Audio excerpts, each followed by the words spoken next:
hinuma ang imong mga tinunan. Sultihan ko kamo nga kung maghilom sila. Magsugod ang mga bato sa pagsinggit. Kalinaw! Dukot! Talastik!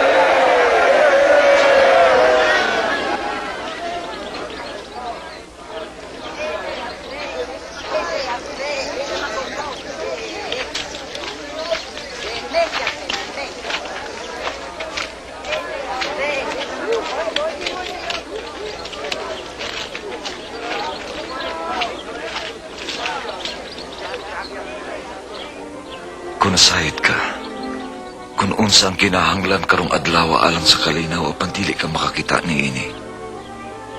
Muabot ang adlaw nga likusan ka sa imong kaaway ug alirungan ka ug atakihon nila sa tanang dapit ug sa hingpit ila kang kunubon. Ikaw ug ang imong mga anak. Wa sila ibilin nga bato sa nahimutangan ni ini tungod kay wa nimo ilha ang pag-ani sa Dios.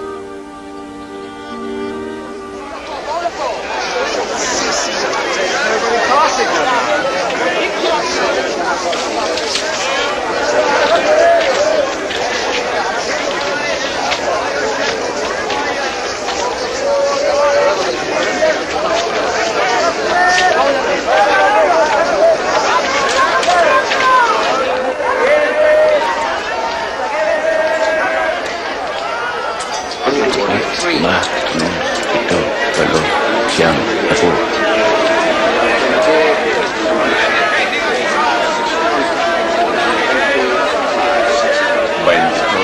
23, 24,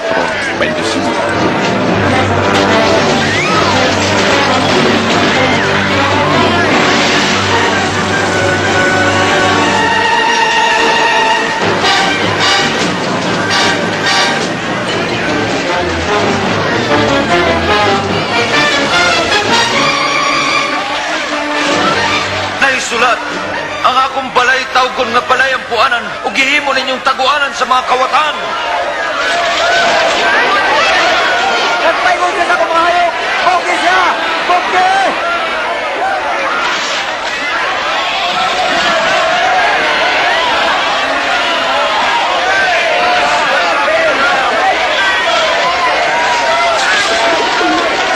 Tawag ang gwardiya! Tawag ang gwardiya!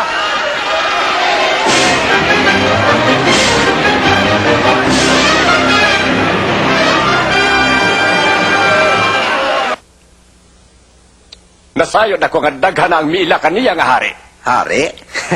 Hari sa makililimos ug mga kawatan? Daghan ingon ni anak ni Adto mo abot mo ingon nga mauni sila mulakaw gikalimtan na. Ayaw pagpakabuta. Daghan nga minaw kaniya. Ang mga tao miday kaniya. O giingon nga si hari.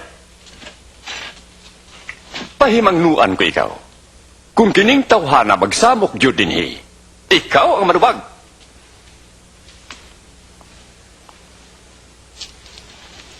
Tingalig husto siya. Atubangon na to ang taga-Galilea. Samtang ang mga kadagkuan sa pari ug ang mga parisiyo nagplano bato kaniya. Nag-anamog kadaghan ang mga Hudiyo nga misunod kaniya.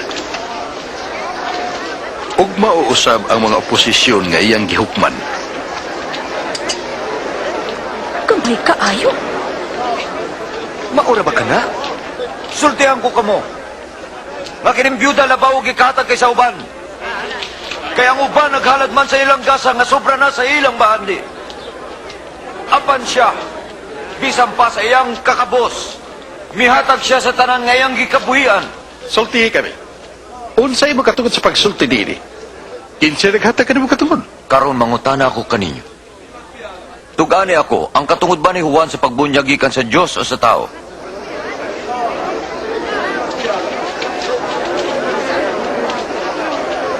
Unsay atong isulti?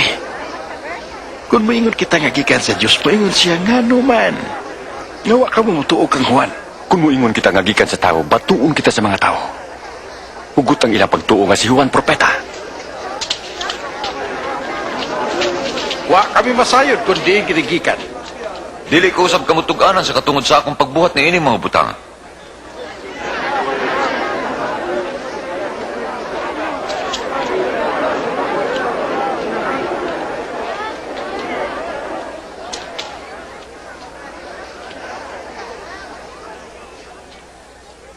May usa ka tawo nga nagtanom og paras. Gipasawpan niya kini. Unya milangyaw siya sa dugayng panahon.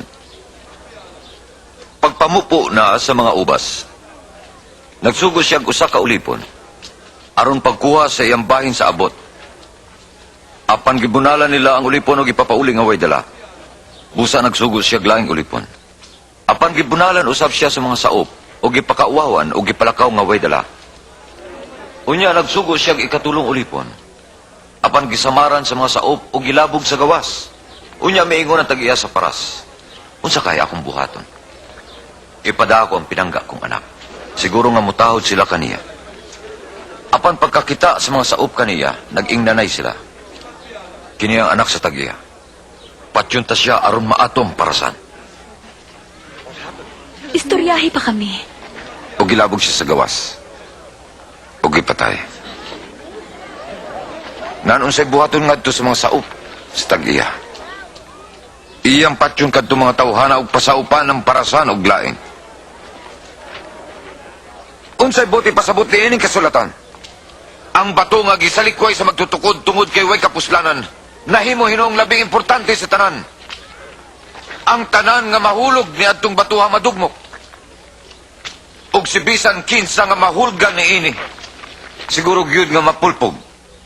Pagtutudlo, nasayod kami nga husto ang imong gisulti o gitudlo. Nasayod kami nga wakay gipinigan, apan ikaw nagtudlo sa matuod bahin sa kabubuton sa Dios alang sa tao.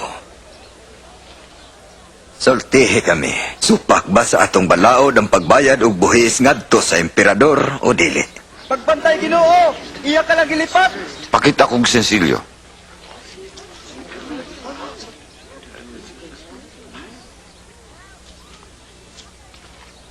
Kang kisang naong og nga nang nakulit.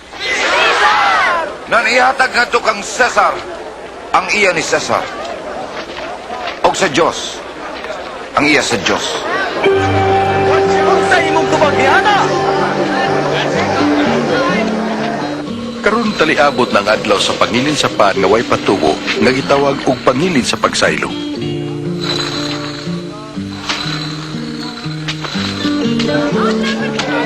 O gisugo ni Jesus si Pedro ug Juan aron sa paghikay sa ilang panihapon sa pangilin sa pagsaylo.